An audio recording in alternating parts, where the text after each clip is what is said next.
Olá, bem-vindo ao canal Roma Games mais uma vez aqui. Nesse vídeo, nesse canal você encontra a animação e jogos. E hoje, como segundo episódio do RomaCast, professora Jeane, professora de inglês, português não, e matemática, né? Isso. A senhora gostaria de divulgar alguma rede que a senhora tem? Ou não tem uma rede assim? Eu não sou muito ativa não nas redes sociais, mas eu tenho Instagram, né, que é Jeane CS, mas é um Instagram privado. Sim. Geralmente eu não posto muita coisa, e o que eu posto mais para as pessoas conhecidas. Tem o Instagram do Laboratório de Pesquisa, que eu faço parte, né, é @lepfor.ufal, né, que é de Laboratório de Eletroquímica, Polímeros e Ciências Forenses. E a senhora aparece lá? É aqui da Universidade Federal de Alagoas, aí eu faço parte do laboratório e geralmente as pesquisas que a gente faz, os trabalhos, né, que a gente divulga, a gente posta lá. Já a gente vai entrar nesse assunto, né, sobre a senhora ser pesquisadora. É um assunto bem legal, na verdade. Quando a senhora me contou, tá bem interessante o seu. Mas assim, agora eu trocando de assunto para ir para professora, né, começar as perguntas com o professor. A senhora, como a senhora se tornou professora? O que disse? Vou querer me tornar professora. É uma história assim, um pouco longa, mas eu vou resumir. Sim. Eu sou daqui de Alagoas, mas eu não sou de Maceió. Eu sou do interior do estado, uma cidade chamada Boca da Mata. Já ouvi. Toda a minha família é de lá, né? A maior parte da minha família vem do sítio. Né? E eu fui uma das primeiras pessoas da minha família a terminar o ensino médio. Fui a primeira pessoa a entrar na faculdade e a cidade onde eu venho, ela tem uma ligação com a indústria, né? Lá a gente tinha uma usina que infelizmente fechou, faliu, que era a usina Triunfo. Então eu vim nesse contato com a indústria e aí eu decidi fazer Química Industrial. Então eu sou formada em Química Industrial, né, pela Universidade Federal de Alagoas. E durante a minha formação, eu comecei me envolvendo com a pesquisa científica. Eu, enquanto fazia o curso de Química Industrial, eu fazia pesquisa no laboratório, lá da UFAL. E durante essa pesquisa, eu comecei a fazer projetos de extensão. O que são projetos de extensão? É a gente pegar a pesquisa que faz lá na universidade e levar para as escolas. Aí a gente pegava a pesquisa que a gente estava desenvolvendo, montava os experimentos e levava para as escolas de educação básica. E é sobre o que a senhora trabalha? Essas pesquisas é sobre o que a senhora trabalha hoje, digitais ou não? Na época da minha graduação, da primeira graduação, eram outras pesquisas. Porque eu trabalhava na área de proteção à corrosão. Aí a gente trabalhava com extratos de produtos naturais. Pegava a casca do coco, fazia um extrato da casca do coco e usava isso para prevenir a corrosão em metais. Por exemplo, ferro, aço, que são muito utilizados nas indústrias e eles precisam que essas estruturas elas durem muito tempo. Para isso que a gente pesquisa materiais de proteção à corrosão. E durante a minha iniciação científica, é assim que a gente chama, né, quando a gente faz pesquisa, durante a graduação, a gente chama iniciação científica. Eu comecei a me envolver com esses projetos e comecei a me envolver ainda mais quando eu iniciei o mestrado, na pós-graduação. Aí sim foi quando eu comecei a trabalhar pesquisando na área de ciências forenses de revelação de impressão digital. Aí eu intensifiquei essa parte da extensão e comecei a me envolver mais com a educação, com a área da educação. E foi aí que eu me apaixonei por essa área. E diante disso eu resolvi fazer uma segunda graduação, que foi Química Licenciatura. Foi aí que eu me tornei professora. Aí a senhora primeiro começou, a senhora sempre foi pesquisadora, mas primeiro a senhora começou a ser pesquisadora de produtos naturais para durar mais, para os produtos durarem mais, né, das lojas, porque tem muitos produtos, muitas indústrias que tem um produto meu É porque assim, a gente fala de proteção à corrosão é superfícies metálicas. Sim, né? sim. Que corrói. Tem o ferro em casa, Sim. né? Que começa a corroer, o ferrugem, né? O ferrugem, ele é um problema para a indústria.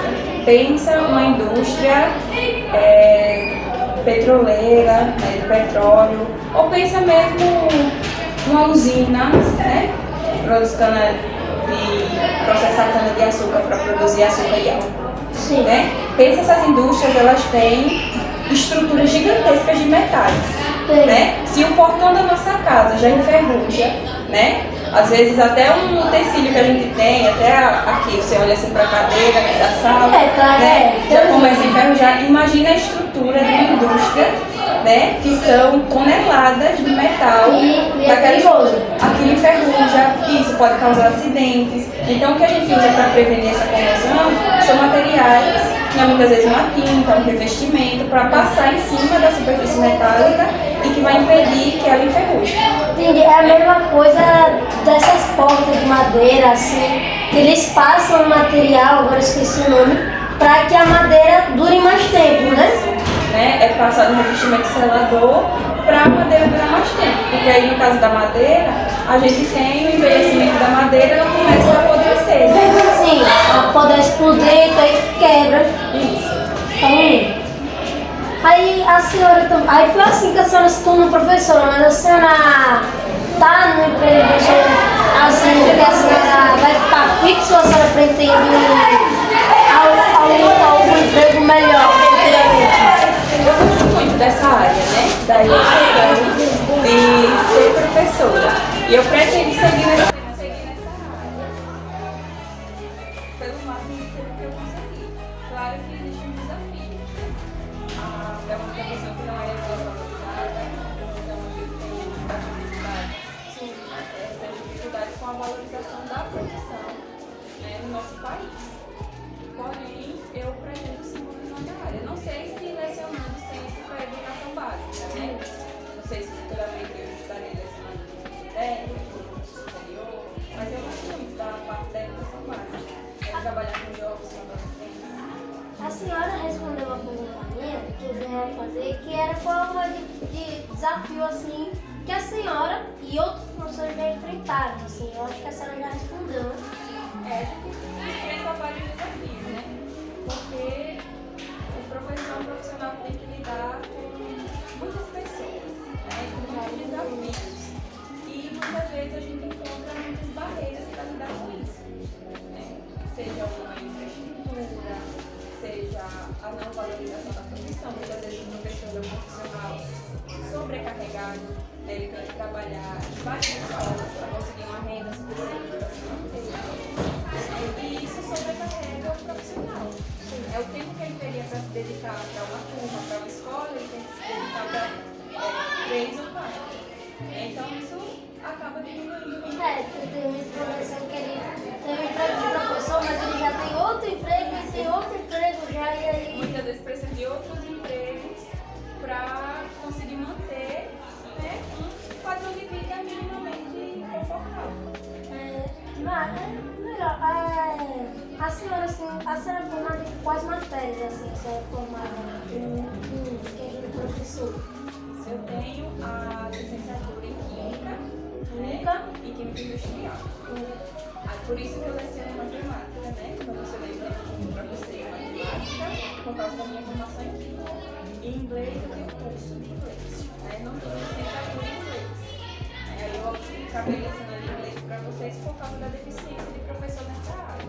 Então, como eu tenho conhecimento prévio que vem da minha pós-graduação, né, que aí eu trabalho muito com a língua inglesa, né, porque é uma língua universal na ciência. Trabalhar na ciência tem que entender bastante do inglês, porque a maioria dos artigos científicos, os livros que a gente usa são nessa língua. Teve o professor Misael também que eu entrevistei, ele teve essa mesma coisa, ele só é formado em história, mas ele dá geografia, porque dentro de história tem algumas coisas que você pode pegar de geografia assim, etc. Agora indo mais para o seu segundo emprego, né, que é pegar digitais. Como funciona assim? Você pega digitais e manda para a Polícia Federal? Ok. Não é um segundo emprego, né? A segunda ocupação, que é a minha pós-graduação. Fiz mestrado e eu vou fazer doutorado. Aí esse é um projeto de pesquisa do meu doutorado. Na pesquisa científica, a gente desenvolve o material e vê a viabilidade desse material para uma aplicação, né? Mas não quer dizer que esse material já está sendo aplicado. Aí a gente faz assim.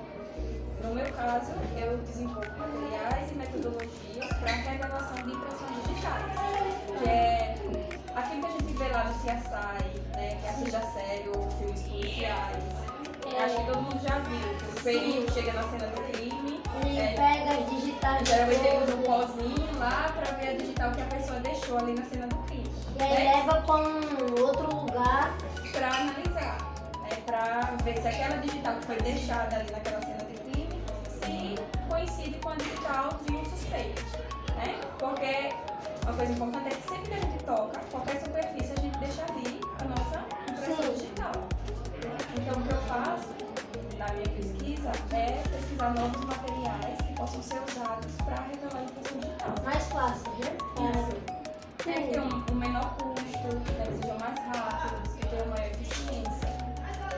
Aí a gente trabalha aqui em Maceió em parceria com a Perícia Científica do Estado de Alagoas e com a Polícia Federal. E vocês mandam... Aí, como a gente está na fase de pesquisa e de validação do material, eles mandam, né, as amostras e a gente testa todos os nossos materiais. Aí os resultados que a gente obtém, a gente devolve para eles. Entendi. Você faz a mesma coisa que fazia no seu outro ocupação de pesquisa, que é ir para escolas falar também, né? Você não faz isso. Aí a gente continua com o projeto de extensão, né? Que esses projetos que a gente desenvolve, a gente monta experimentos práticos e visuais e leva para as escolas. Geralmente a gente procura levar para alunos do ensino médio por causa da química. Como é química forense, né, fica um pouco mais compreensível para eles essa parte, a química envolvida, quais os processos que estão envolvidos ali. Então, geralmente a gente procura mais esse público do ensino médio. Sim. Mas a gente também já fez apresentações para o público do ensino fundamental, 1 e 2, e o pessoal geralmente se envolve bastante, porque é bem visual, né? Você deixa ali sua impressão digital e a gente faz a revelação, explica o processo, explica como acontece. É muito difícil trabalhar nessa área.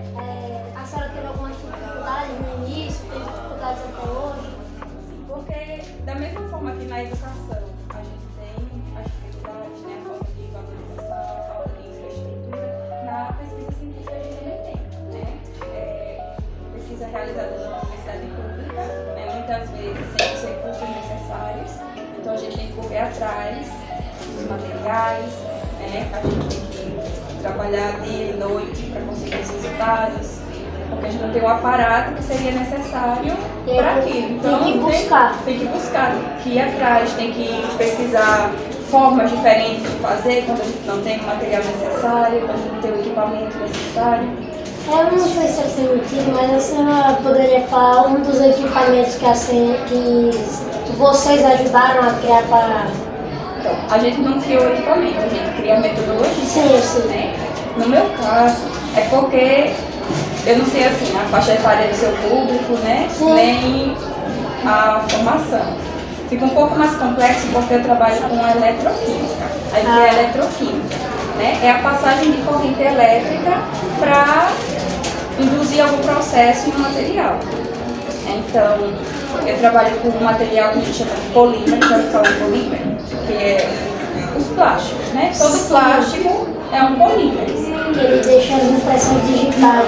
O polímero é o plástico, a garrafa PET. PET, aquilo é um polímero. Um polímero é uma molécula grande que ela é formada pela junção de moléculas menores. Só que eu trabalho com um tipo de polímero diferente, que a gente chama de polímero condutor. O polímero, a garrafa PET, aqui esse cabinho da bolsa, essa mesa aqui, eles são isolantes elétricos, ou seja, eles não permitem a passagem de corrente elétrica. Né? Eu não posso usar isso aqui, um plástico desse, como um fio de eletricidade. Para isso a gente usa os metais, que eles são condutores de eletricidade. Aí o material que eu trabalho é um polímero diferente. Ele não é isolante elétrico, ele é condutor elétrico. Né? ele permite a passagem de eletricidade. Aí o que a gente faz? Através da aplicação de uma corrente elétrica, que dá um choquinho ali nas moléculas, a gente consegue formar esse polímero. Aí a gente forma esse polímero na superfície metálica, e aí quando tem a impressão digital lá, a nossa impressão digital ela tem gordura, né? A gente produz gordura, às vezes a gente passa o dedinho assim, a pele está oleosa, né? Porque a gente secreta a gordura das nossas glândulas. Então, essa gordura, ela é um isolante elétrico. Aí o polímero não vai se depositar em cima da gordura, ele só se deposita na região da superfície metálica. E como esse polímero é colorido, a gente tem uma diferença de coloração. Aí a gente consegue visualizar a impressão digital. Ah, entendi. Então, é só de tocar assim, dá pra... Não, a gente toca, tem que tocar primeiro na superfície, porque é assim. Vamos supor que ali é uma cena de crime. O bandido foi lá, cometeu o crime. Aí, por exemplo, ele deixou um projétil, né, da bala, para partir de fora, o cartucho da munição. Que ele pegou, ele colocou dentro da arma, ele atirou e o cartucho ficou lá. Sim. Né? Ele tocou naquele cartucho antes de cometer o crime. Então a gente vai pegar aquele cartucho, aquela impressão digital que ele deixou quando ele tocou, e a gente vai fazer esse processo para revelar essa impressão digital. Porque ó, quando a gente toca a superfície, eu deixei a impressão digital, mas você está vendo, é? Não. Então por isso a gente vai fazer um processo que a gente chama de revelação de impressão digital. Chega lá, vai ver a superfície do local do crime procurando impressões digitais. Né? Às vezes o bandido, ele, sei lá, estava tomando um refrigerante, esqueceu lá, vai pegar, procurar as impressões digitais naquela latinha de refrigerante. Ele tocou no telefone, né? Ele tocou numa superfície, tocou numa maçaneta, né? Então, o perito vai procurar as superfícies onde a pessoa tocou, ou possíveis superfícies onde a pessoa tocou, para ver se ali tem impressão digital. Que muitas vezes a impressão digital não está visível, a não ser que a sua mão esteja suja de tinta, de sangue, algum pó, não vai ficar visível. Você pode tocar aí a superfície. A gente não vê que deixou ali a impressão digital, a gente deixou a impressão digital. Então você precisa de um método de revelação para conseguir visualizar essa impressão digital. Aí são esses métodos que a gente trabalha lá no laboratório. Então é isso que vocês ajudam para ajudar a Polícia Federal a descobrir essas metodologias que a gente pesquisa, né? Já existem vários métodos que a polícia usa, né? Só que nada é perfeito, né? Então, se a gente consegue desenvolver um método que é barato, que é eficiente, já contribui também para o trabalho deles.